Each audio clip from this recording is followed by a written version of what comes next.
Okay, let's begin. Okay, today we're good evening, everyone. Since it's evening, welcome to our class today. And my name is Jason, and I will be your teacher for this online public course. And before we get started, I'd like to make a brief about myself and about today's agenda. So first of all, I'm a network engineer, and now I was an engineer, and now I'm working for ThinkMo as a networking teacher. And my CCIE number begins with 14XXX, which is like an Asian. Okay, so I used to work for vendors, system integrator, and now I'm working for ThinkMo as a teacher. Now, I've been teaching networking for over 10 years, and I have CCIE, I have H3C SE, which is H3C Senior Engineer, and Tencent Cloud Professional Architect, and other network professional certificates. Okay, so that's my brief introduction. And today, we are gonna learn some basic concept of the VPN. So today we have 3 topics. First one is the fundamental of the network security and the basic concepts of VPN and principle. And if we still got time, I will show you how to implement IPsec VPN. Okay. So for the next 90 minutes, we were covering the VPN concepts and skills. One of the most useful skills for networking professionals to demonstrate your competence in network or network security. Okay, so I was wondering how many students here are familiar with VPN, like IPsec VPN or MPLS VPN or SD-WAN VPN. So you can type it at in your chat box so that I can understand your basic background.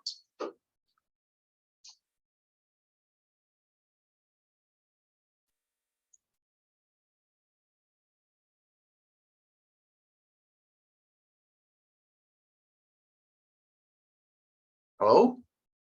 Can you hear me? You can type it. You can type 1 if you're familiar with IP.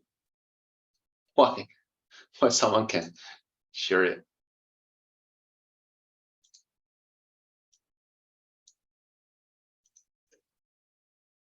Okay, yeah, okay, 999 means what? 999 means you don't know anything about VPN or IPsec VPN or SD-WAN VPN.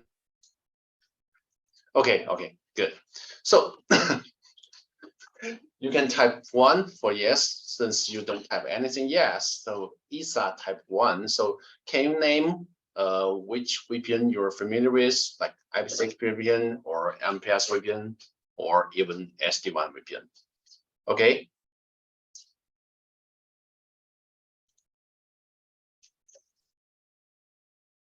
Okay, good. Okay, so it's a hello. Yeah. Hello. Yes. So which one are you familiar with? IPsec or MPLS or SD-WAN?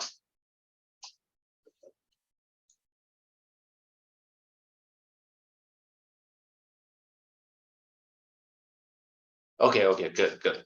So let's have a brief introduce about VPN. So first of all, VPN team members, I'm testing from. Okay, good to know. Now, so VPN has many concepts to remember. Some of them are really hard to digest. So for your better understanding, please do feel free to ask questions whenever you need clarification or further explanation. So you can submit your question through a chat box and I will respond it, or our tutor will respond it. Okay, so you can also add the TG group, which is Telegram group, and WhatsApp as below to get further information. Okay, let's get the ball rolling.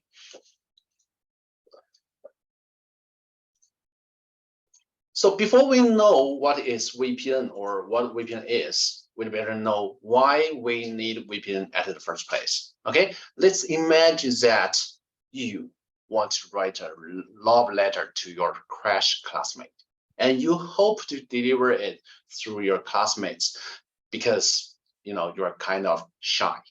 but you want this letter to be read only by her and nobody else can read it, can see it.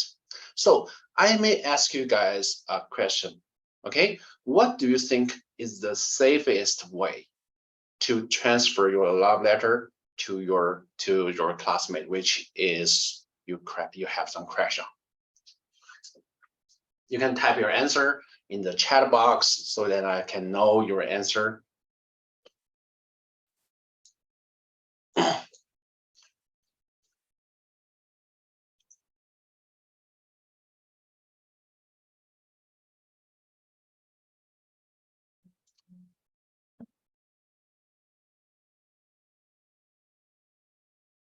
No answer?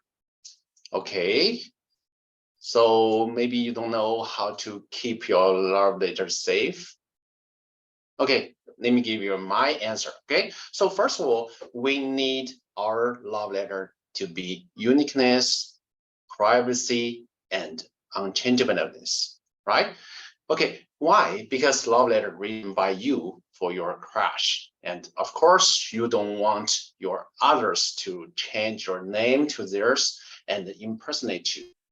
At the same time, we also don't want the context of the letter to be seen by others, right? After all, it's something private. On top of that, what we don't want even more is the content of the letter to be changed. For example, you wrote the letter, but your classmate changed some words which you don't want, and then your love letter is wasted. And similarly, we surf on the internet, right? When we surf on the internet, we hope our privacy is protected and other people cannot pry into our personal information or our network traffic. So VPN is like an encryption to protect your love letter, to protect our network traffic. Okay, it will encrypt our network traffic so that others find it difficult to pry into. So that's why we need VPN. And let's think about another one scenario is business. Okay, not a lot of people or a lot of enterprise using VPN protect their privacy, protect their traffic, to protect their business. Okay, so the rest, because there are various security risks in the internet, the data transmitted in the internet is at risk of being airdropped and in danger of being tampered with, and maybe your communication may be impersonated. So especially for enterprise, it's very dangerous to transmit enterprise information such as financial information, business secrets, or business plan on the internet. That's dangerous, right? That's dangerous. So most of the enterprises will choose VPN to protect their cybersecurity or network security. Okay, so speaking of VPN, there are several types of VPN that might mix you. Sorry, the network is down. So can you hear me? Can you hear me, guys? You can type 1 so that I know that you can hear me. Okay, good.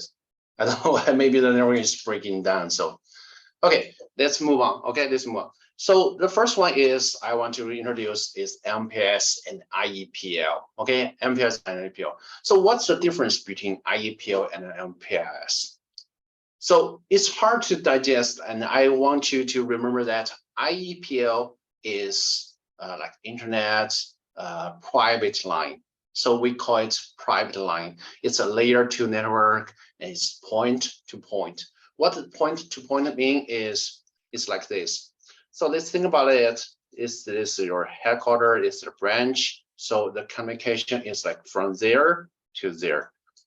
Let's say you have a headquarters in the United States and you have a branch office in Singapore, and you want to build a dedicated cable, and this cable is only belongs to your headquarters and your branch office. So we will choose IEPL because this is point to point. Okay. So this one is the point to point, and next one is MPLS. So MPLS is more suitable to like point to multi-point. Okay.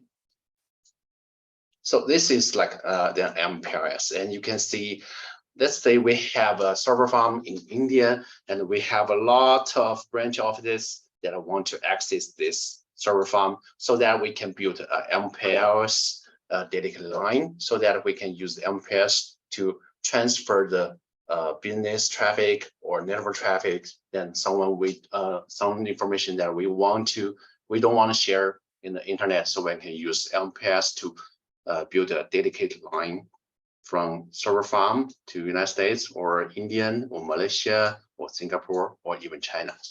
Okay, so MPLS is more suitable to build a dedicated network topology, like from one point to multi-point. Okay, but IEPL is more suitable for point to point. Okay, these cables or these network types are, we can call it dedicated. Okay, it's dedicated. And for MPLS and IEPF, the bandwidth, since it's dedicated, the bandwidth is not shared. Okay, it's not shared. So no one can take a peek of your traffic, which means your traffic is safe. Okay, is safe. So for most IEPL and MPLS connection, we need to ask the ISP, which is Internet Service Provider, to set up and provision a fixed amount of bandwidth. So the feature of the MPLS or IETF is it has low latency. Why it has low latency? Because it's dedicated cable. No one shared it. Okay, no one shared. So the latency can be shared. Okay, can be shared. And next one is safety. Why is safety? Because just like I said, it's dedicated. No one can take a peek of your traffic. Okay, unlike internet. No, because internet is a shared cable. Okay, and which means it's expensive. Okay, it's expensive. So let's say from United States to this server farm in India, for like we can say the bandwidth is like 50 megabytes, and you can imagine how much will cost you for 1 month. Okay, let's say it's about like 200 USD, 2000 USD dollar for months. Okay, and not mention the we can see the MRC and the NRC. NRC is the one-time charge, like the initial fee, and most of scenario we have to pay like 1,000 or 2,000 USD for the OTC, for the initial fee, and we have to pay 2,000 USD dollars for months for just 50 megabytes bandwidth. Okay, for 1 amperes cable, so which is huge expensive. Sir, high tech, the VPN is working perfectly. We means to say you need to trace your route to ping which IP is to pinged. Okay, that depends on. So here's a question. Okay, how to check the VPN is working perfectly means to say purpose need to take trace route or ping, which is the ping, which IP is the pinged, be pinged. Okay, so most of let's say go back to this. Okay, if you're using MPLS, if you're using MPLS VPN, okay, which is a dedicated cable, which means you have a let's say CPE here, or you can think of it as an endpoint device like a router. Okay, normally it's a router, and you can set up an IP address. You can set up IP address for this interface. You can also set up IP address for this interface, and you can just pin it just like the LAN. Okay, just like a LAN. Okay, it's MPLS. Okay, just MPLS and IETF. I'm not mentioning the IPsec VPN or other VPN technologies. Okay, if you want to know how can we check for IPsec or SS VPN, we can talk about later. Okay.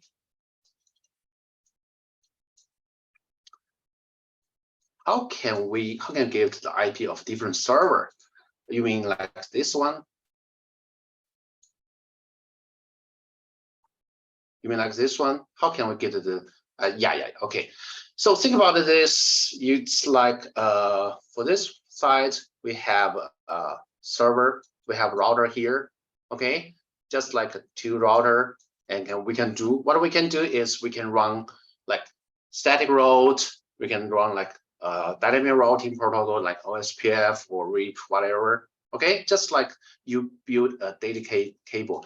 You don't think of it as MPLS or whatever else. You just think of it as a cable. Okay, it's dedicated cable, and you can use it like LAN. So you can build MPLS. You can build the OSPF. You can set the static route, whatever you want. But for most of MPLS network, we can run OSPF on it. Okay, we can run OSPF on it because for your side is CPE. Okay, so the ISP don't know what you're doing. Okay, so VPN works like a tunnel between 2 networks. Yes, exactly. VPN works like a tunnel, okay, between 2 networks. Yes, correct. So for tunnel means like point to point, but for MPLS is point to multi-point. Okay.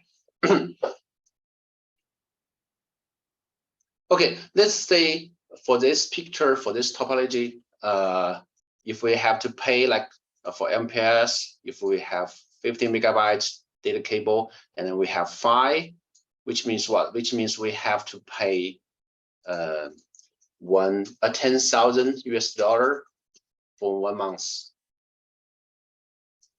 for just 50 megabyte bandwidth, which is very expensive, even for enterprise.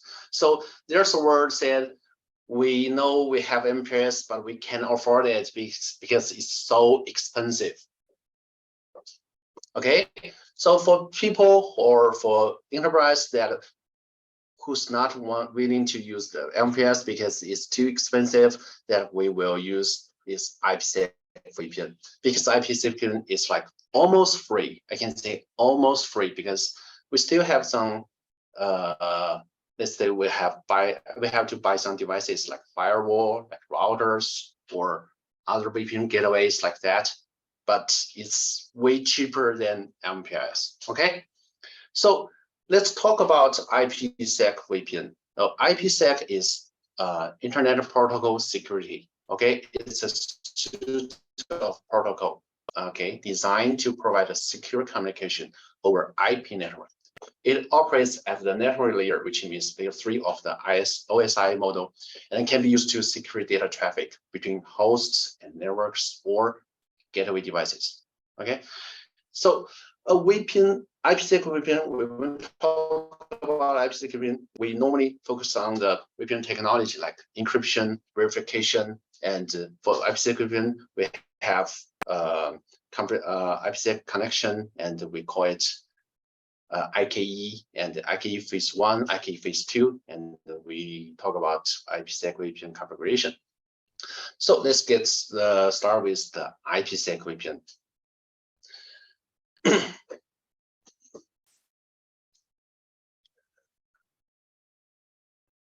Yeah. Okay.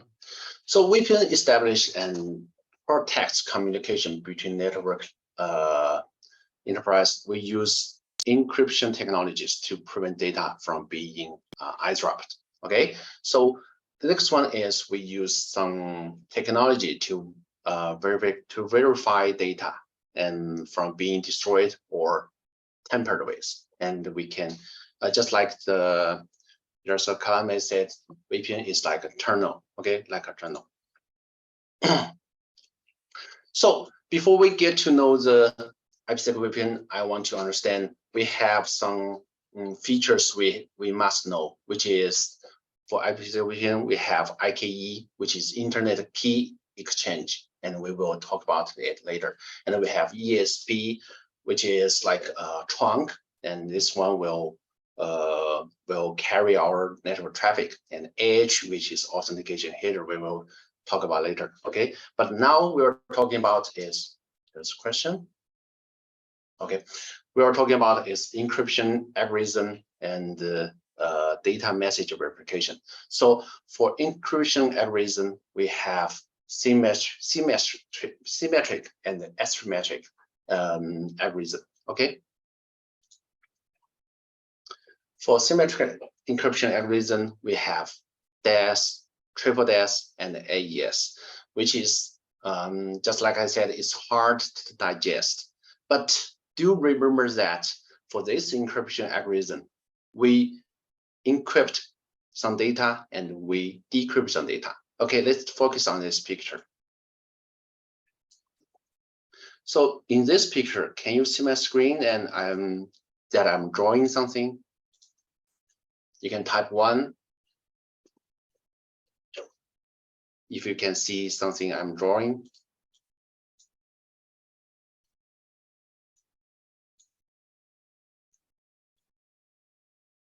Okay, so for this one, let's say we have a clear text M from this server, and we want to send this clear text M to this server. Okay, so for this encryption algorithm, what we do is we encryption this M to a ciphertext, let's say C, and we transfer it to this router, and we decryption this ciphertext C, and we get M. Okay, so do remember that we encrypted data by using a key. The key's name is pre-shared key. Okay, pre-shared key means we've shared this key before. Okay, so remember that in this algorithm, let's say we lock this door and we unlock this door by using the same key. Okay, the same key. We encrypt this data by using this key, and we decrypt this data by using this key. Okay, so in this algorithm, we lock the door, we unlock the door by using the same key. So the issue or the problem is, how can we share our key safely? Okay, this is a big problem. Okay, this is a big problem.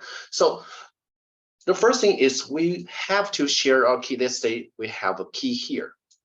We have a key here, and we want to send our key to this router. And we have to send our key to this router because we will encrypt the data by using this key, and we will decrypt the data by using this key. So the problem or the issue is key.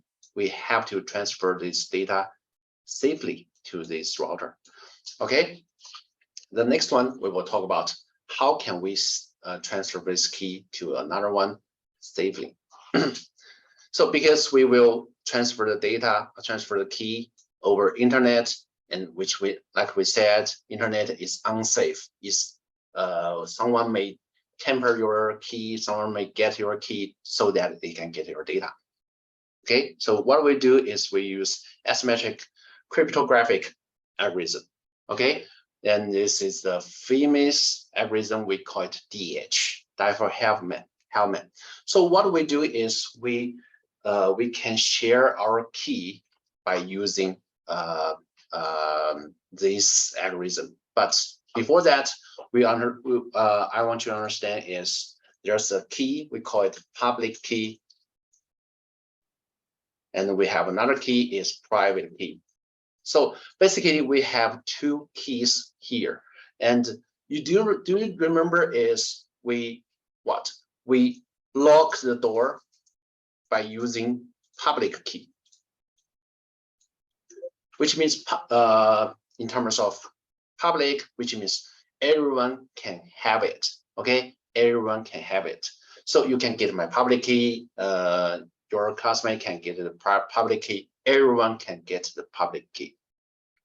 So we will use the public key to lock the door, but we will only use a private key to unlock the door. So tell me, which key is important? Public key is important or private key is important? You can type your answer in the chat box so that we can understand if you understand what I'm saying or what I'm talking about.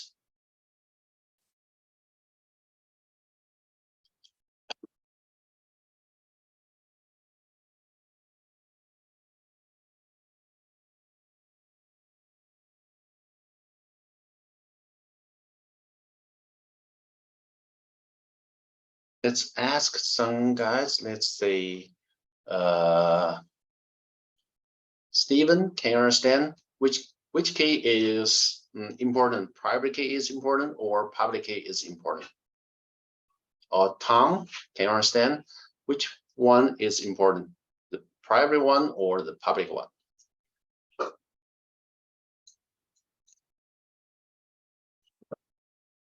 Yeah, private key is important, right? Private key is important. So the thing is, we need to keep our private key what? Safe. Okay, we need to keep our private key safe.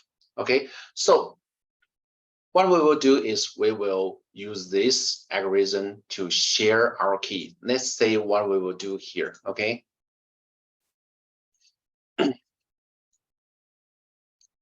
So for let's say we will transfer the clear text M to this one, to this side. The first thing is we will use a shared public key from where? From this side, from this side.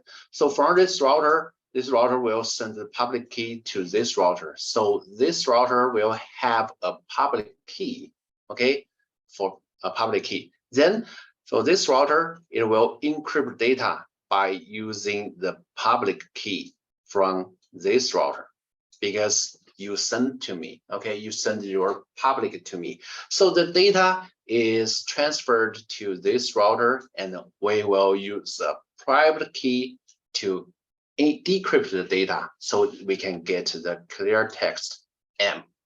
Okay, because private key and public key like a pair. Okay, so we use the public key to encrypt data. We use private key to decrypt data.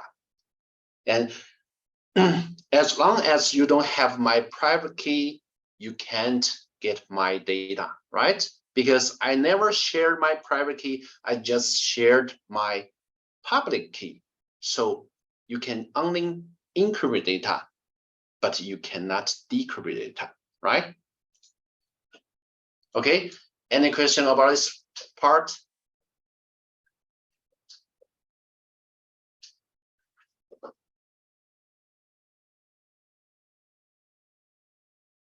Okay, good one, good one.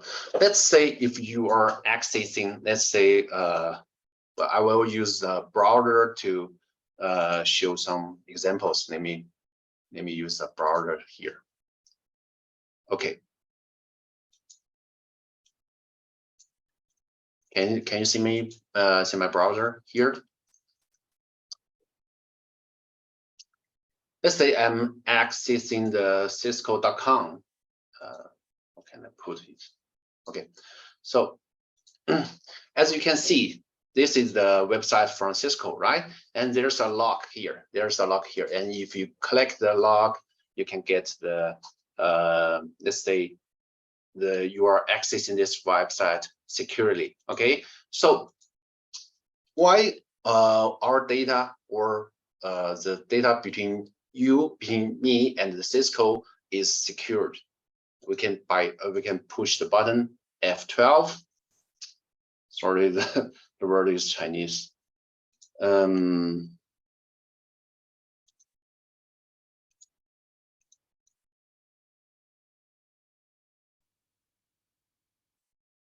me share it.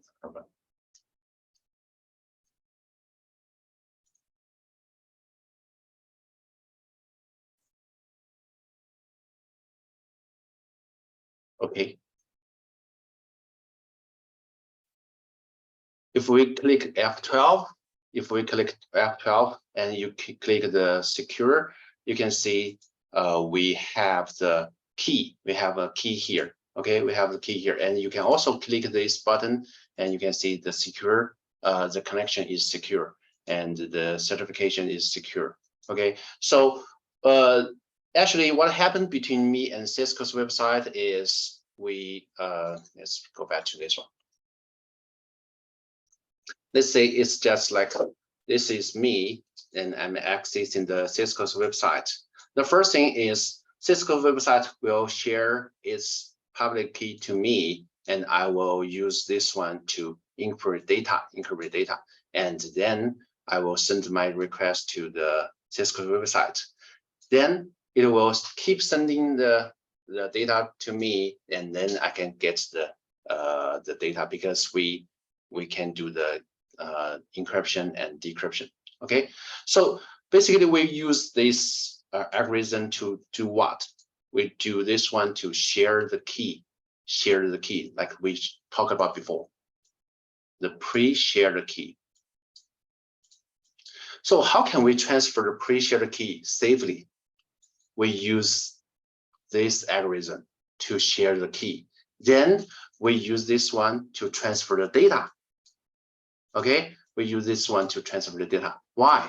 Because for symmetric encryption algorithm, we can save some resource, because the asymmetric cryptographic algorithm, it will consume more resource, like CPU, like memory, a lot of resource. Okay, unlike the symmetric encryption algorithm. So in this scenario, we have the pre-shared key by using asymmetric cryptographic algorithm. So we can get this key, and then we can encrypt the data, we can decrypt data. So that's why we call it IKE here. Okay, IKE here, or key exchange here. We use this one to exchange key, then we use this one to encrypt data, to decrypt data. Okay, any question about this one?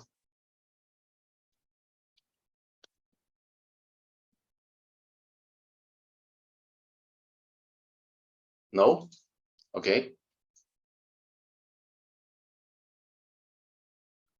The next one is, since we can share the key, since we can encrypt the data, which means our data is secured. The next thing is, how can we know our data is, let's say, is integrated, or the data is no one has changed through the internet or through the VPN tunnel?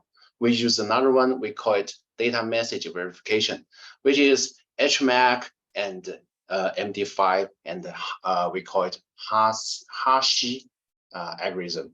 Have you guys ever heard about it before? I think you've heard about like MD5 or SHA, these kind of Hashi algorithms. Okay, so we use this one to keep our data integrated. So before we send the data to, let's say, from this side to this side, before we send it, we use a Hashi algorithm to do the digital signature, and we send it with the ciphertext. Okay, we send it with the ciphertext to this router, and from this side, we can get this ciphertext, and we will do Hashi again to what? To compare the digital signature if it is the same value. So if the value is the same, which means no one changed the ciphertext, like K1, okay, like K1. So we can use this method or this manner to keep our data message without integrator. Okay, and I will share you some method to do the MD5. Let's look at this website.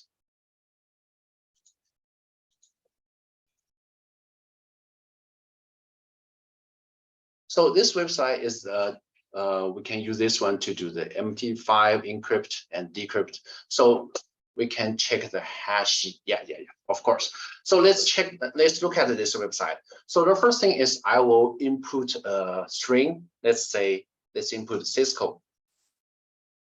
So we can encrypt, and then we can get a string like this. Okay, and then I will put this string into a text, and then we can see there's a text. Okay, and just like we said, you guys may heard that MD5 or SHA cannot be cracked. You may heard this story before, but someone may tell you that MD5 or SHA can be cracked, which is unsafe.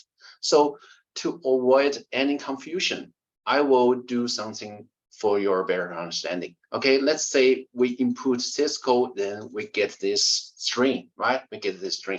What I will do is I will copy this one to the input and I will decrypt. And you can see we get Cisco, which means what? Which means if we use MD5 to encrypt your password, if we get this string, can I get your password? Yes or no? Isa, can you tell me that? Can we get the password by the MD5 value?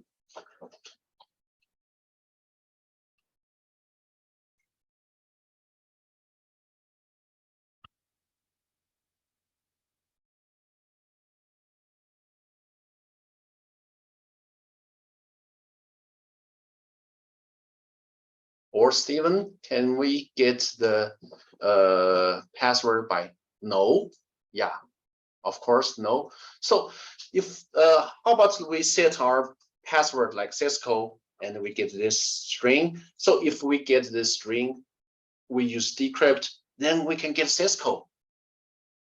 That works on RSA algorithm.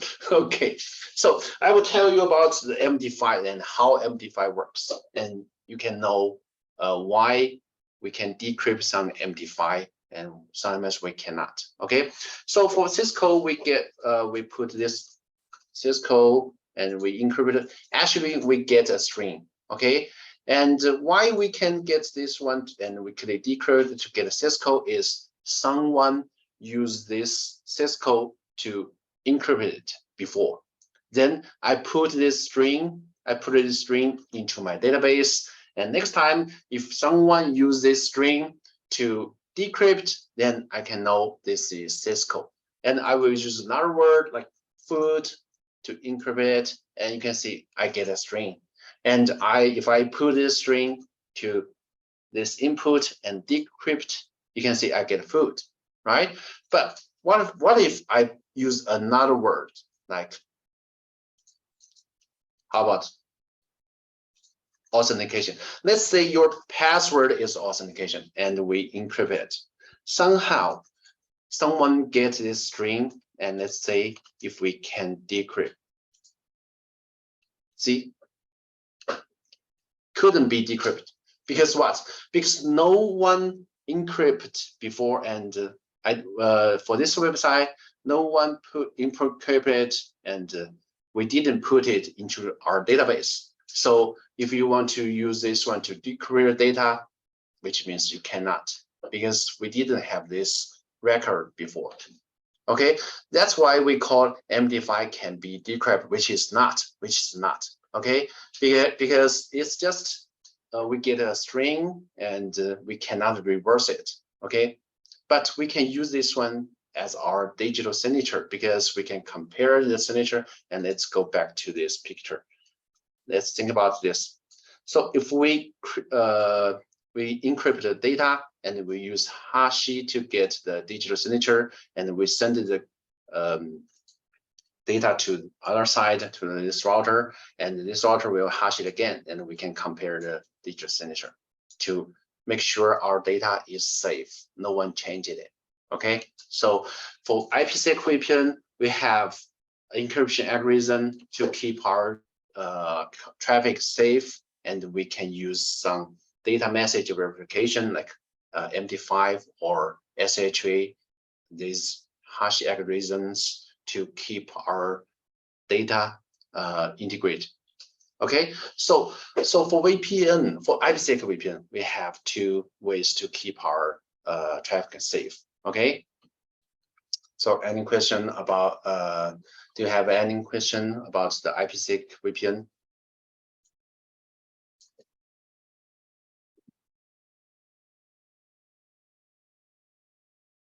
No, good.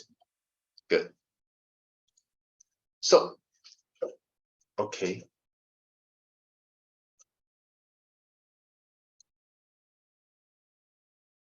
So we can say, I made a table here. So for delicate and IPsec VPN, so you can understand better about the MPLS line or dedicated cable and the IPsec VPN.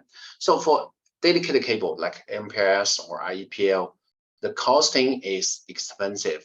Just like I said, for 1 month with the 50 megabyte bandwidth, it will cost you like $2,000. And for IPsec VPN, which is cheap. Why is cheap? Because you are using, what we're using is just internet, okay? Just internet and two routers. So for internet, bandwidth is much cheaper than the MPLS dedicated cable. So that's why the costing for the dedicated cable is expensive, and for IPsec VPN is cheap, much cheaper, okay? And for quality guarantee for dedicated cable, of course, yes, because it's not shared line, but for IPsec VPN, it's not. Let's think about it from this topology. So for this R1 and R2, let's say this is from US, this is from the Malaysia, and this is the internet, and we build a tunnel here, so that this computer can access this one. But remember that it's internet, okay? Let's say there's a computer accessing another website, we will use our internet bandwidth, okay? So for the quality assurance for IPsec VPN, no, because a lot of people are using this cable and it's shared. And for deployment cycle for the data cable, which is long, because you have to ask your ISP to set up a lot of things like device, like the CPE or CCIE endpoint devices, and for IPsec VPN, which is short. The only thing you need to do is just set up the IPsec VPN terminal between two routers or two firewalls, okay? And you can do. So normally it will take you like 1 day or 2 days, so you can deploy IPsec VPN. But for data cable, normally it will take you like 1 month or 2 months, even longer. Okay, even longer. So for deployment cycle, dedicated is much longer than the IPsec. Okay, and for skilled engineer, if you are using MPLS or IEPL, you don't need to have a skilled engineer, because it's just like the layer 2 connection between two sites or point to multiple sites. But for IPsec VPN, you need a skilled engineer to set up an environment to establish the VPN terminal. Okay, and for security, the dedicated cable, yes, of course, it has better security because it's dedicated. But for IPsec VPN, because it's on the internet, so it has less security. But it's much better than nothing, right? For IPsec VPN, it's much better than nothing. Just like you don't have any protect, and you put your traffic to your business security on the internet. So IPsec VPN has less security than dedicated cable, but it's much better than nothing. Okay, for encryption, dedicated cable don't have encryption, but for IPsec VPN, just like I said, we have encryption. Okay, so this is the difference between the dedicated cable and IPsec VPN.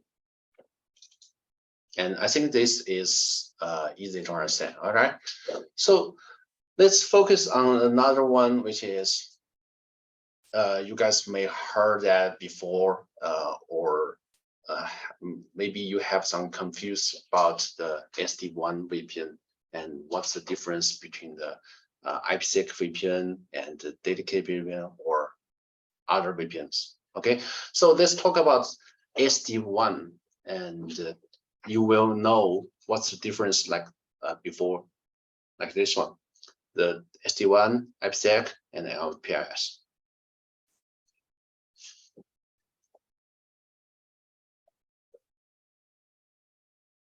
So for SD-WAN, some people said that SD-WAN is the best alternative plan for the MPLS, because SD-WAN is much cheaper, it's fast, it has HA. So to understand what are these three features, we need to figure out what the SD-WAN is.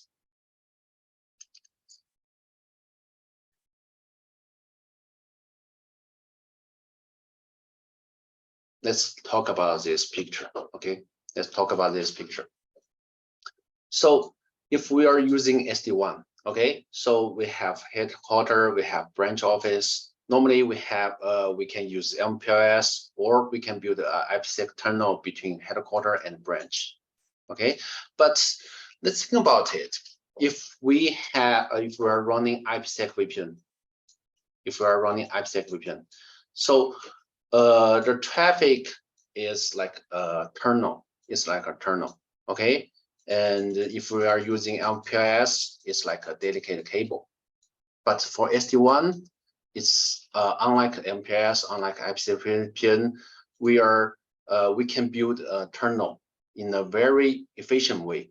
Let's say if you have one branch office, you can buy a SD-WAN router here, and you can buy a SD-WAN router here, and you can just set up some IP address, then the tunnel has established in a very efficient way, okay? And let's say if you have another branch office, you can buy a SD-WAN router, then you can just barely like set an IP address, so you don't have to configure anything. The VPN is set up, okay? So SD-WAN is easy to use. It's like its feature, okay? So normally you just need to buy devices, and then you can configure the IP address to the offsite endpoints. Then the IPsec VPN, or just like IPsec VPN tunnel, is established.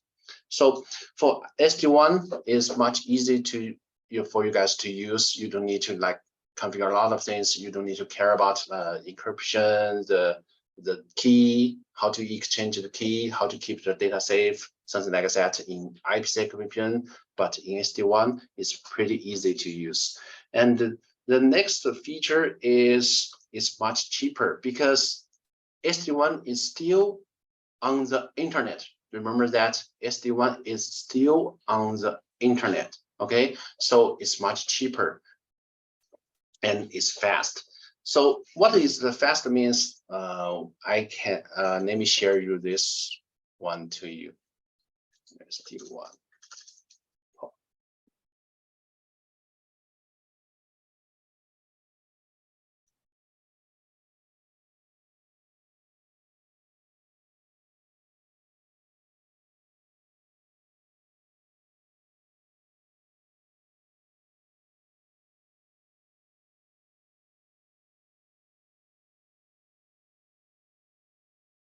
Can you guys see my screen?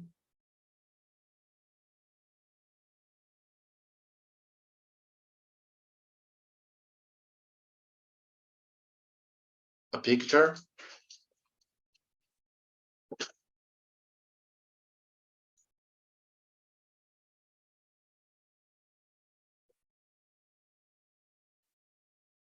Okay, good. So let's talk about this picture, and I will click it. Okay, so in this topology, and you can see we have a lot of enterprise site here, and you can think of it. This one is the headquarters. Okay, so for SD-WAN, we can use the internet, right? We can use the internet, and you may heard that we have the SD-WAN ISP.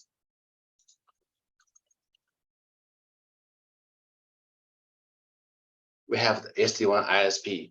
So what the SD-WAN ISP offers is it will provide you a network device here, and it will provide a network device here. Then it will ask you to use their like internet or network, which is SD-WAN ISP. And in this internet, it has a lot of POP. We call it a POP or POP point. So I will use another one to for your better understanding is like, let's say this is the POP 1, this is the POP 2, this is the POP 3. Okay, so for this headquarters to this branch office, let's say we are using this one because this is the fastest one. So if this link is down, the SD1 controller will ask you to this one to as an alternative plan. Okay, and if this link's down, we will use another one. Okay, but because you pay for this kind of service, so normally you don't know this link is down or this link is down.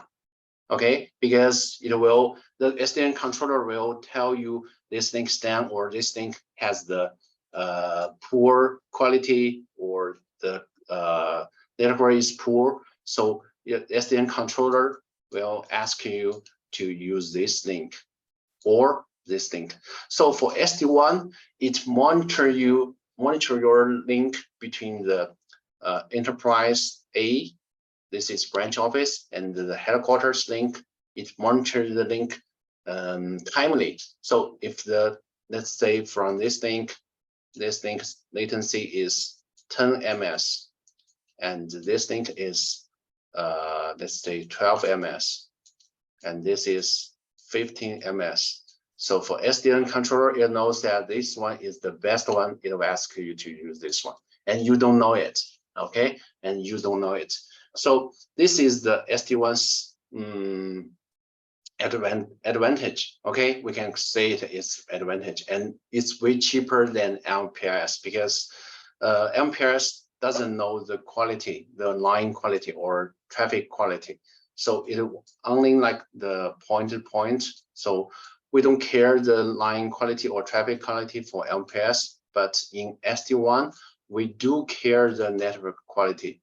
Okay, so in SD1, controller will monitor the whole link between this headquarters and this branch office, and it will ask you to use the best one.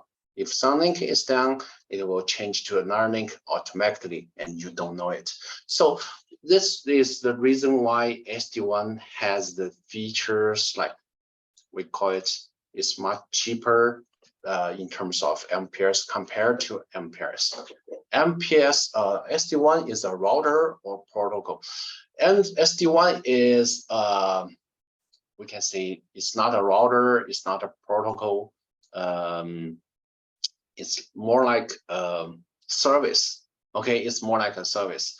So you can find someone tell you that you can buy our SD1 router. So to establish SD1 link between the headquarters to the branch office. But you can also hear someone, we offer SD1 service. That's totally different. Okay, so if you are buying SD1 router or SD1, let's say device or equipment, basically you are using easiest way to establish a tunnel between the headquarters and the branch. Okay, so for some hardware vendors like Huawei or Cisco, like vendors, okay, it will provide SD1 routers for this site and this site. Okay, but they are using the internet. The link is still the internet, and there's no SDN controller to monitoring the link between the headquarters and the branch. Okay, but you can establish a tunnel in a very easy way. Okay, so if you buy a device from a vendor like Huawei or Cisco, the things will act like this. But if you buy a service like SD1 service, let's say I'm not advertising, okay, I'm just talking about something like let's say if you are buying a SD1 service like from the layer. Okay, for the layer, what they will do is it will provide you a device here and device here, and it will provide a SDN controller here, SDN controller here. So the SDN controller will monitor the link between the headquarters and the branch, because the headquarters and the branch, let's say the headquarters is in United States and the branch is in, let's say, German, okay, German or Singapore, okay. So this is a link internet. Okay, so from by using the internet from United States to Singapore, there does have the multiple links. So the SDN controller will monitor all the links. Okay, and it will ask you to use the best one. If the link is down or the latency is like bigger, so we will use another one. We will use the one with the low latency to provide the best service. Okay, so that's different. Okay, so we are talking about two SD-WAN models. Like if you buy a device, only provides you an internal and no one will monitor the quality of the service. But if you buy SD-WAN service, you are using whatever you're using is you are using their network, unlike internet. Okay, unlike internet. So that may makes you a little bit confused, but if you have question about the SD-WAN, you can post it in the chat box, and I can know how to help you with your to avoid your confusion. It will be LAN configuration or WAN configuration.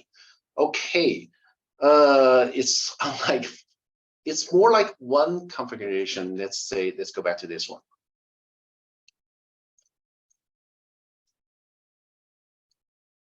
So if you buy a SD-WAN router here, and this is SD-WAN router here. So normally you just go to the web page, okay? Then what you need to do is, this is the fixed public IP here, okay? And yeah, of course, from this side, you also need a fixed public IP, okay? And what you would do is, you go to this web page of this SD-WAN router and you input the branch of this fixed public IP. Then that's all. Okay. Then you can establish a tunnel from the headquarters to the branch office, which is very easy. But actually, you are using is the internet. Okay, the internet. You are using the internet. So if you buy SD-WAN routers, this thing will happen like this. But if you buy SD-WAN service from the layer, okay, from the layer, what it will do is just the same thing. It will give you a SD-WAN device, but from this vendor, it will give you a pre-configured router. Okay, it will give you a pre-configured, which means you can only plug the internet cable, and you basically don't have to do anything. And the kernel has established since you plug in the cable, because it already pre-configured the IP address. So normally you just need to plug in the power, plug in the cable, and that's all. And you are not using internet. Okay, it's more like the internet. Actually, you are using the with, let's say, the layers top point. So it's like the internet, but we will only carry the traffic from the layer's customers.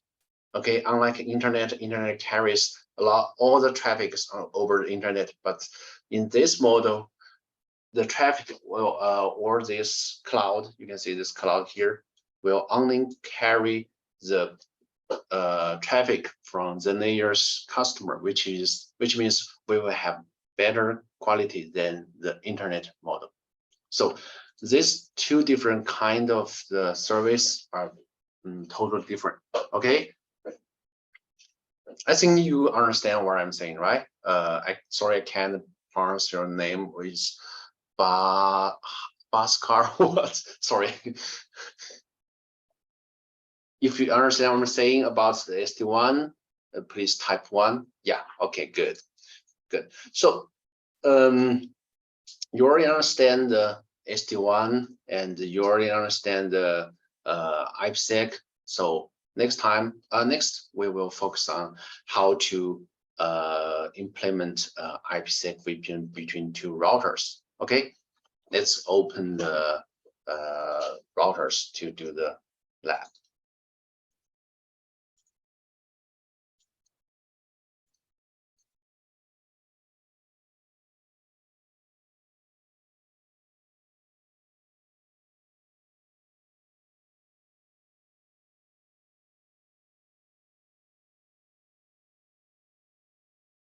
let's set up our environment here.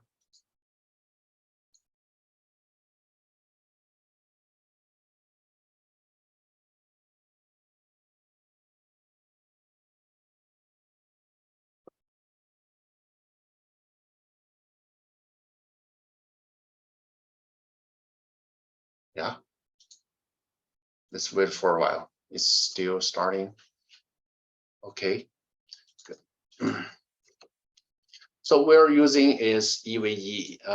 If you want to know how to set up a UAE environment, you can join to our group and ask the tutor. Okay, so let me delete all the nodes here.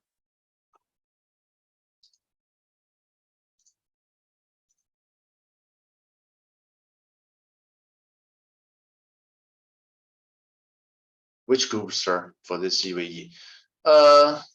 Tutor, can you show how to join the group for this student?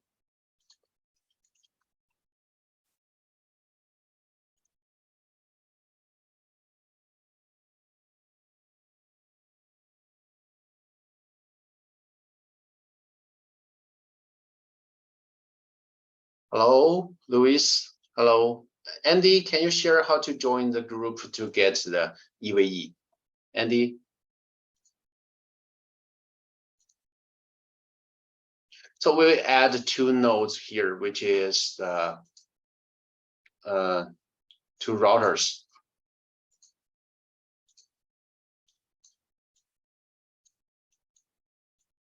And we can connect the cable here. Okay. So and next one is we will start these two routers.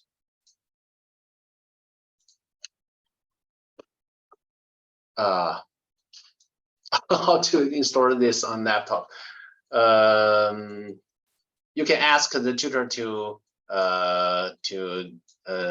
guide you. Sorry if you never mind. I have background about.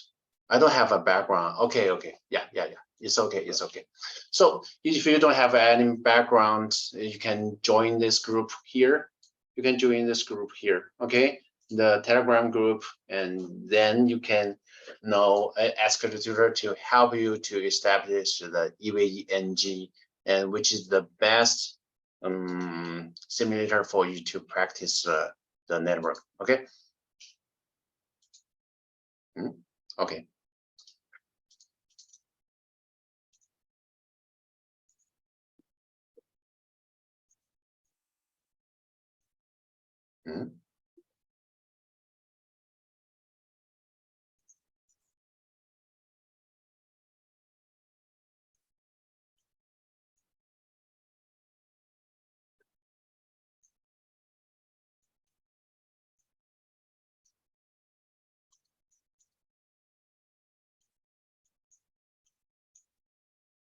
Okay, we will create a link between these two routers and we start it.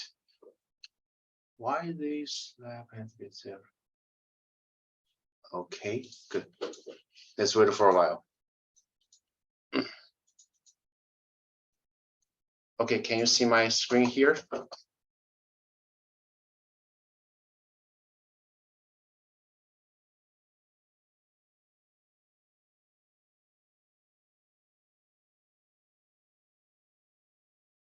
Okay, let's wait for the routers.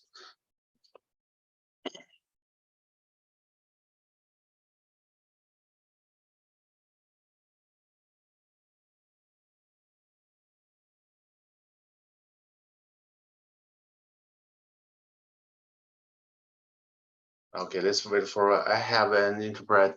Did I miss? No, you didn't miss anything. Okay, so we are talking about how to create IPsec VPN kernel. Okay, so you didn't miss anything. Let's wait for a while. It will take some time.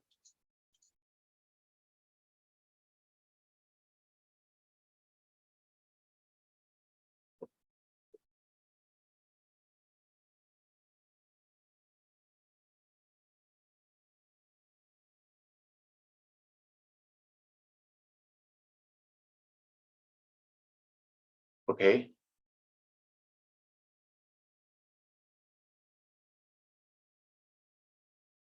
So slow, so slow. Okay. So before we do the IPsec VPN lab, as we do before, I will screenshot the topology here. Okay. Oh, sir, can get free. You can ask our tutor. Okay, you can ask the tutor. Andy, can you help this student to get the EVGNG?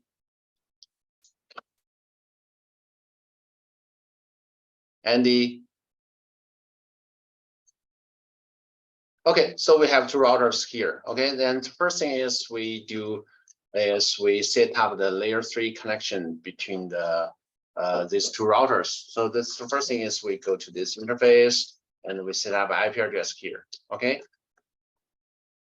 and we will no shutdown it.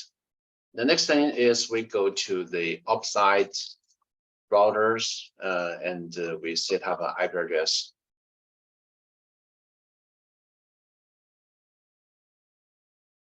And then we will use 1.2. Okay, and like we did before, once we configure the layer 3 IP address, do check. Okay, do check. We use ping to check.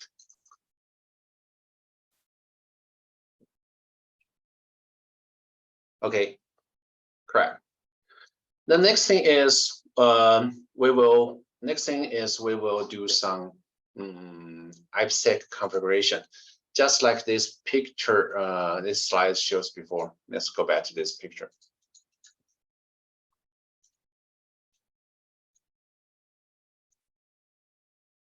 And I will screenshot here so that you can know the IPsec VPN. Sorry, it's too small. The IPsec VPN configuration step by step. Okay, so the first thing is we will change the key, exchange the key, just like we talked about before. First thing, if we want to encrypt something, we need to have a key to lock the door or encrypt the data. Then we need to use this key to unlock the data, right? So in Cisco router, the first thing is we use a way to exchange the key, which we call IKE. For IKE, which means Internet Key Exchange, we use this one to share our key. Okay. So we use crypto ISCAMP, we call it ISACamp, and we can create a policy. And for this policy number, you can use whatever you like. So in this lab, we will use 1. Okay, we will use 1. And for this IKE, we can define the algorithm type. In this case, we will use encryption. We have 3 types here, which is DAS, or triple DAS, and AES. So for DAS, it will consume like, let's say 1% of your CPU resource, but for triple DAS, you will consume 3 points of your CPU resource.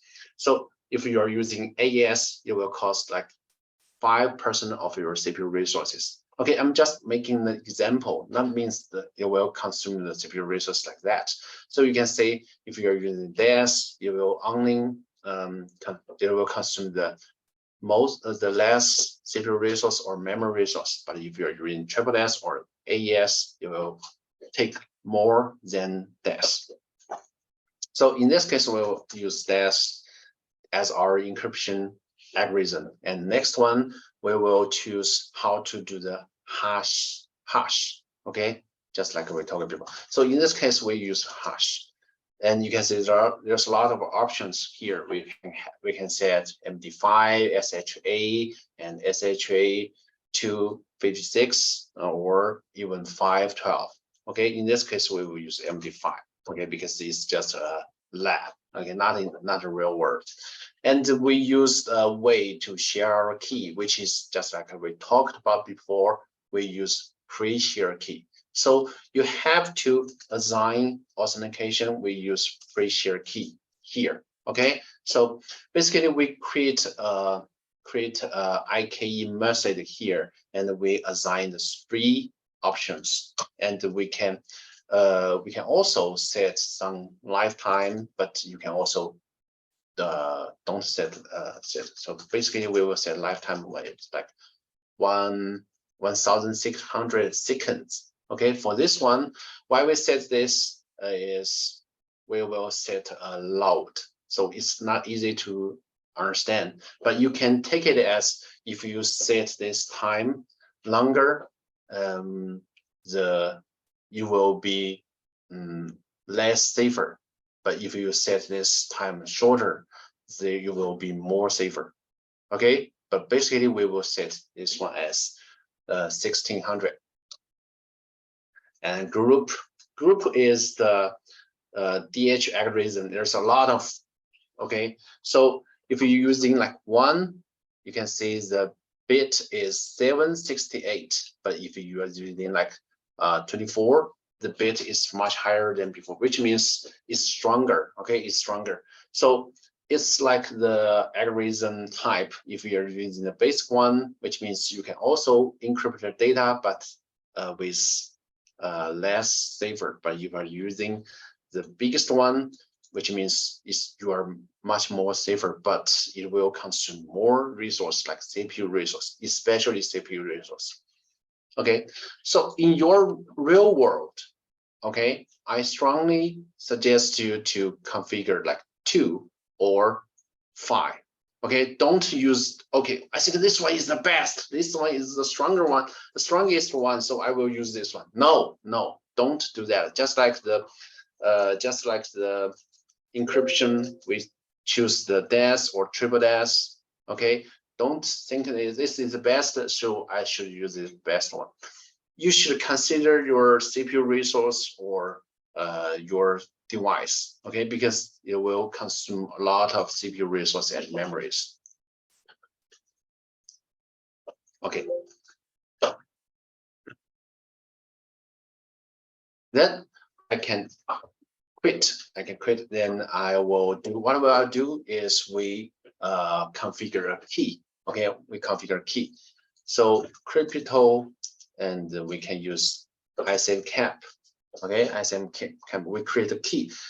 We use this key as our pre-shared key, as this slide shows before.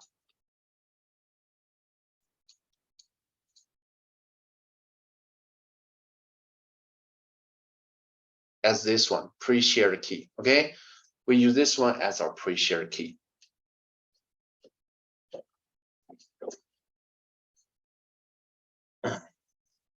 So if we, when it comes to key, there's a lot of things you have to choose. There's 0, there's 6, and there's word. Some students may have confusion about these 3 options. So if we use 0 and there's a word, okay, let's say we use the password, let's say it's ThinkMo, okay, and we can set a host name. We can also set an address. So this address is what? Is your router's the upside address with this one. Okay, with this one. So you can set this address like address. In this case, we'll set this one. Okay, so let's go back to see what this 0 is, which should run to check.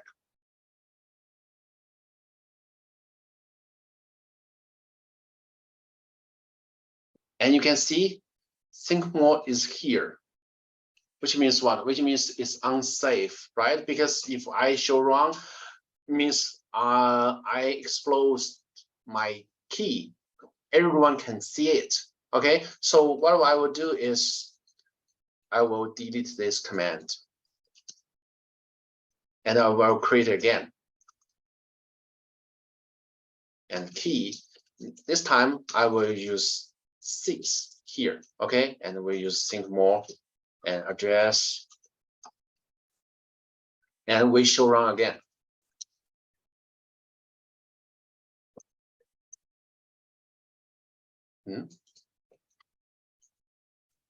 What happened?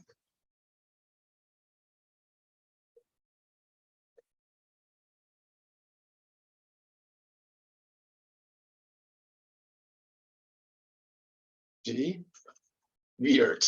It should be encrypted. Can you share the step of the configuration? Of course, I can share the step of configuration. I will. If you join this group, you can get a file and how to configure the IPsec VPN step by step. Okay. I am here.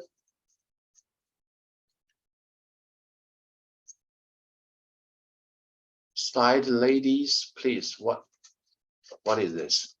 So let's go back to the configuration. Okay. So if we set a pre-share key, and next thing is what we need to do is we will establish IPsec VPN. But before we do that, there's something you need to know is there's only two routers. If you only have two routers, you cannot establish IPsec VPN. Why? Because you have to define which we call it interest traffic or interesting traffic. Let's say if you have a PC here, okay, we have a PC1 and we have a PC2. Sorry about my drawing, it's not easy to draw by using mouse. Okay, so the traffic between PC1 and PC2, we can set it as interesting traffic, or we can go back to this.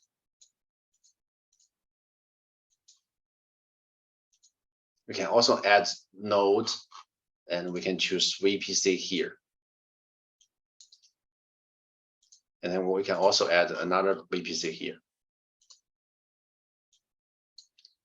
And if we want to create an interesting traffic, we can set, let's say this PC's IP address is like this, and this PC's IP address is like this.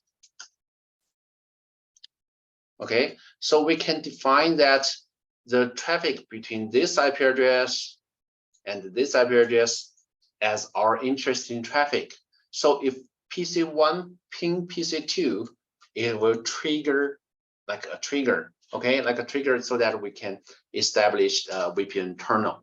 Okay, if you don't do that, if you don't do that, you cannot establish a VPN internal because there's no interesting traffic here. You need a trigger to establish the VPN internal between these two routers. So what we will do is, sorry, it's about, we don't have much time, so I will be much faster. So I think it's UAEs. Is that software similar to packet trace? It's not similar to packet trace at all, because packet trace is like you can think of it as a program, okay?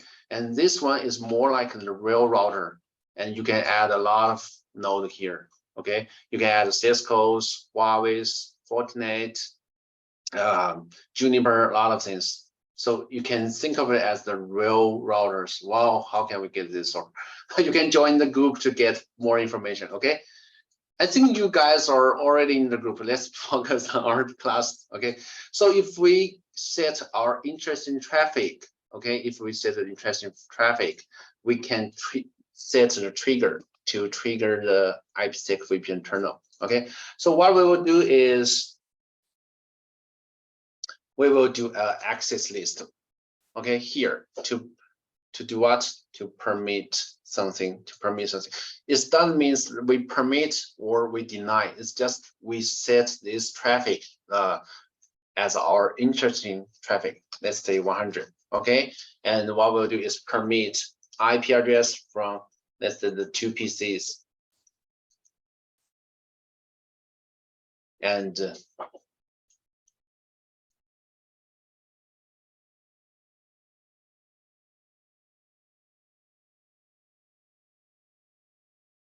okay, if we type this command, you can check there's an access list. Okay, there's an access list here. Okay, and this is how we define or how we set our interesting traffic. Let's say we have two PC here. Okay, let's say we have two PC here with the IP address, in this subnet. Okay, and next one is we will define how to do the encryption and how to do the data message verification. Okay, and we will crypto IPsec transformer set, and we can set a name. Okay, we can set a name. So in this way, in this case, we will think more, and we can set how to do the data encryption, how to do the authentication header. So in this case, I will also choose algorithm like ESP DAS. ESP is the way to protect the data, to encryption the data, and the AH is like authentication header. You will protect your packet, your IP packet, from being tampered. Okay, from being tampered. So ESP, we will use DAS, and H, we can choose whatever the hash algorithm we want. So in this case, we will use SHA. Okay, just like I said before, don't think this one is the best one, like AES or triple DAS. So I will use this one. Don't. Okay, especially in your lab. Especially in your lab, if you are using UAG or other simulator, you have to think about your, let's say, your resource, like your CPU resource or your memory resource in your device. Okay. If we configure this one, next thing is we can do, what we can do is we can, like, why you can draw on my screen. Stop it, okay, stop it. Stop drawing on my screen. Okay, and we can use model terminal. Okay, we have two models to choose, but we only talk about terminal here. Okay, and we can. So if we finish this configuration, and next one is we have to set we call it crypto map. So for Cisco router, if you want to establish an IPsec VPN, it won't be easy. Okay, it won't be easy. There's a lot of configuration that you have to do. It's crypto map, and you can also set a name. In this case, I will think more. Okay, so you can configure it, and the next one is the you can see a serial number. Sorry. Okay, it's okay. It's okay. And next one is you can set IPsec IceCamp, because we only know this IPsec IceCamp. I didn't tell you other options, so I will go with this one. Okay, if you configure this one, and next one I will do is match address 100. What does this one mean? You mean you may have confusion about this one. So match address is just like I said, you define interesting traffic, and then you will match it, just like this access list, this one. So this 100 is exactly this 100. Okay, so these things match, and we set peer. The peer means we set our IP address from the opposite from this one. And we set transform set. We already configured this one because you can see we should run to check. We have a transform set here. The name is ThinkMo. So I will set transform set, which is ThinkMo. Okay, so we've almost finished our IPsec VPN configuration, but we still need one more thing to do, is we apply this IPsec configuration into the interface. Yeah, which means G0/0. So we go to G0/0 and we crypto map. Okay, sorry, map, there's a name. Okay, there's name. So in this case, our crypto map is, we can do show run to check. But in this one, we can say our crypto map name is ThinkMo. So I will use crypto map name is ThinkMo. So if we configure all the configuration, you can see here is there's a lot, right? We create from the beginning, we set up the layer 3 connection, which is the IP address. The next one is we create the ISM cap, which is how we exchange the key, the pre-share key. You can see here. And the next thing is we define how to encrypt the data. We choose the DES, but you cannot say it in the configuration because this is by default, which means by default, the encryption way is this. Okay, and next one is we define the hash algorithm. In this case, we use MD5. Okay, and we use pre-share key to share our key. Okay, to exchange our key. And next one is we define the lifetime, which means if you set this one shorter, you will be safer. You will be safer. Okay, and we use group 2, which is the way we exchange the key, the pre-share key. So when we finish this one, this 5 configuration, so which means we finish the how to exchange the key, like this picture. We just finished this part for this 5 configuration, 5 commands. Okay, and next one is we use the this command to define, to match this, how we share the key and who will we share the key. Okay, who will we share the key. And next one is we define the how to encryption data, which means we will go to the ESP and the edge to encrypt the data to protect the header. And we will go to this one. Oh, there's a lot. Okay.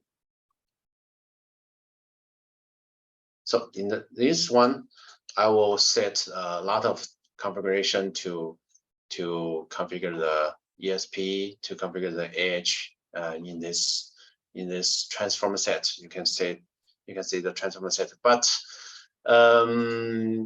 there's no configuration, right? Because by default, okay, by default we will use ESP. By default we will use SHA. So you cannot see any configuration here because it's by default. Okay, ESP that's edge is SHA.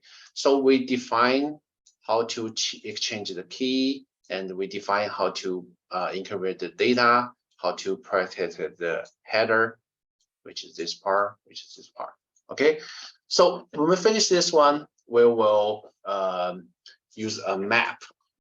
So basically, you will use a lot of map in Cisco routers, not only in the IPsec. You will heard a lot of map like QoS or other maps in the Cisco router. And next one is we will crypt a map here. Okay, we set our peer, which is this one, and we bundle the transformer set. And then we match address, which means if there's traffic from this access list, then I will establish a tunnel. If not, I won't establish a tunnel. So which means this one is so important because we have to define the interesting traffic. Then we can establish a tunnel. Okay, you cannot establish a tunnel without interesting traffic. Okay, when we finish this one, we will apply it in the on the interface by using this command. Okay, so we can apply it under the interface. So the opposite configuration, almost the same thing. If you want to know more about how to configure IPsec VPN, you can join to the group, and the tutor will tell you how to do IPsec VPN step by step. Okay, so I think that's all for today's class. And I was wondering if you have any question about the, let's say, the IPsec VPN or MPS VPN or SD-WAN VPN, something like that. If you have any question, you can post it into the chat box so that I can answer it. And if not, let's wait for a while.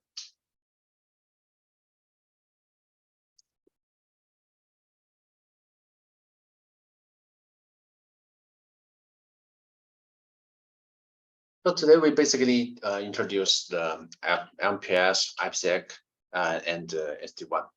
And we don't have much time for the SSL VPN, but if you want to know what SSL VPN is, you can join the group to ask tutor or ask me to explain what's the difference between the IPsec VPN and the SSL VPN.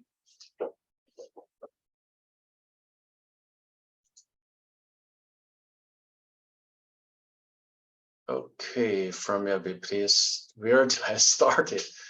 Okay, question will come after Rivach because other we are late. Okay, that's totally okay. If you watch the video and if you have any question, you can post into the group, then our tutor will answer your question. For me, as a beginner, please, where do I start? I can only suggest you to start with the, let's say, the CCNA course, because CCNA course is basically for the beginner, and you can learn a lot of things about in terms of IP, and a lot of network technologies like routers, switches, firewalls, something like that. And you can know a lot of network fundamental, like dynamic routing protocol, static routing protocol, and VLAN, a lot of things. Okay, so if you learn something, if you finish your CCNA course, you will know this question is where do you start? Okay, so I strongly suggest you to start with the CCNA course because that's quite useful. Okay, thank you, Luis. Okay.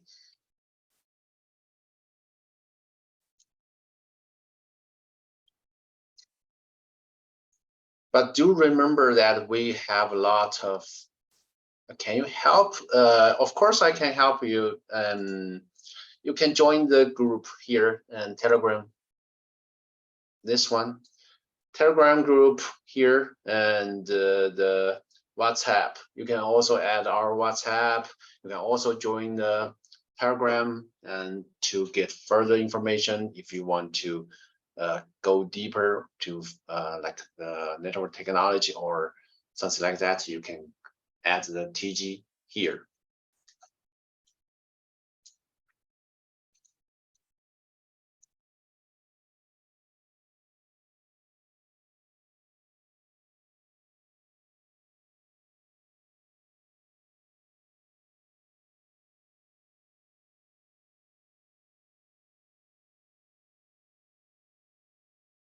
Okay, since we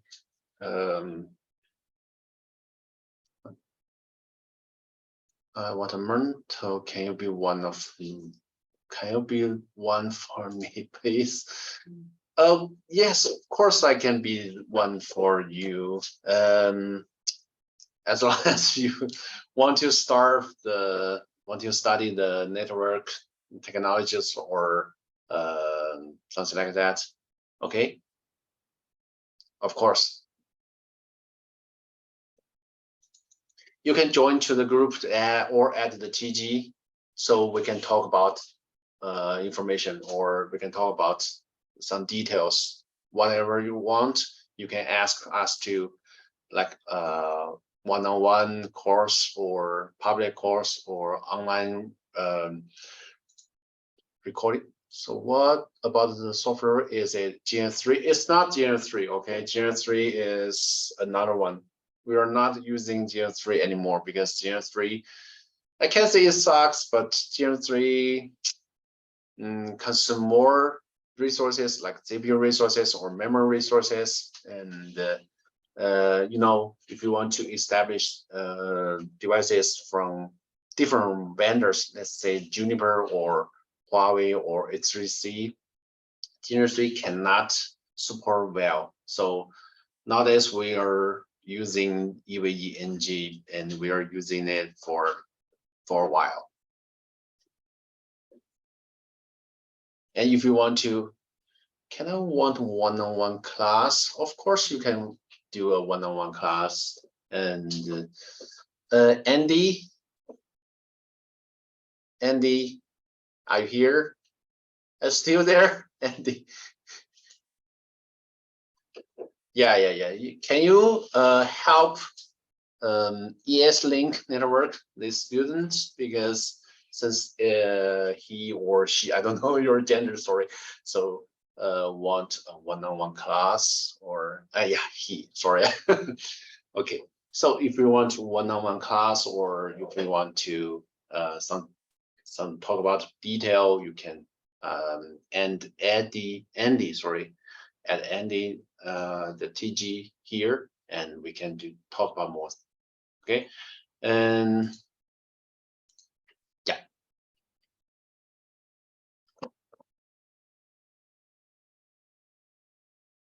Okay, so Luis, do you have any question about the VPN we're talking about today?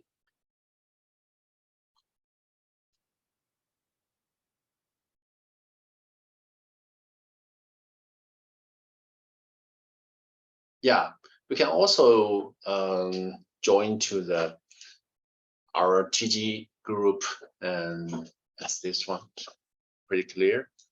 Okay, yes, I am a CCTV technician, but I want to move to network. I'll ask you later if okay, good. Oh, you're a CCTV technician, good. So you're quite familiar with like HIK or let's say the camera things, NVR, DVR, something like that, right?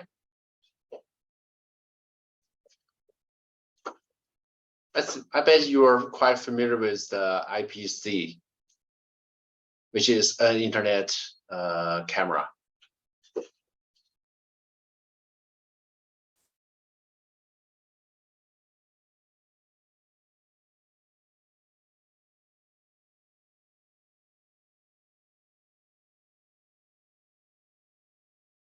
Okay, since we don't have further question, cabling IP, yeah, pretty good.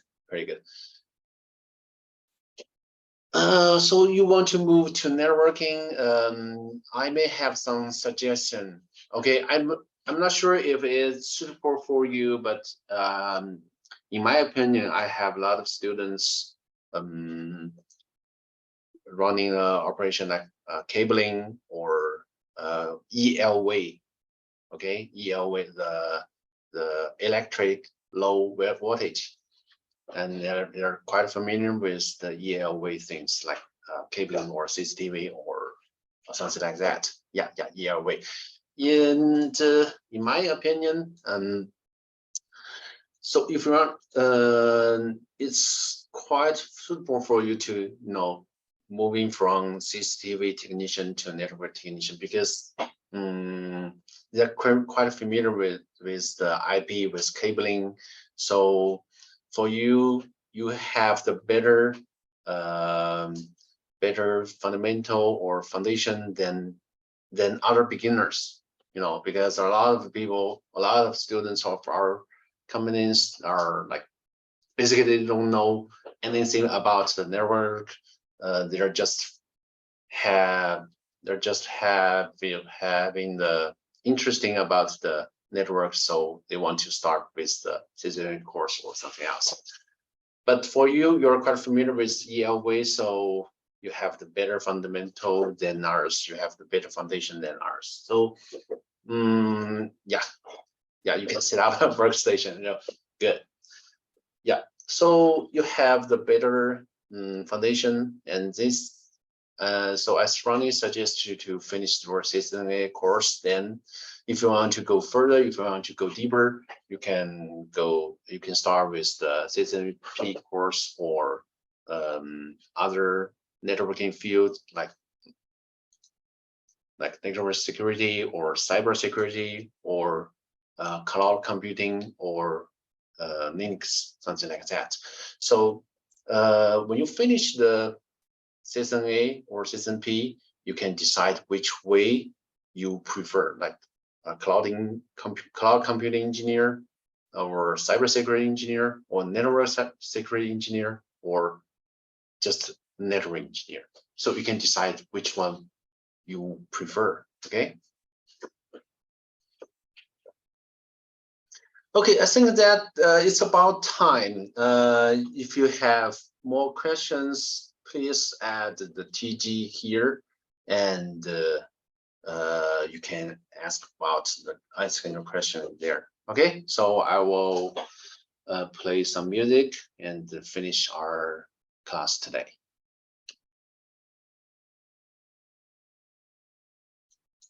So when can we start class? Andy, can you help with the ES link?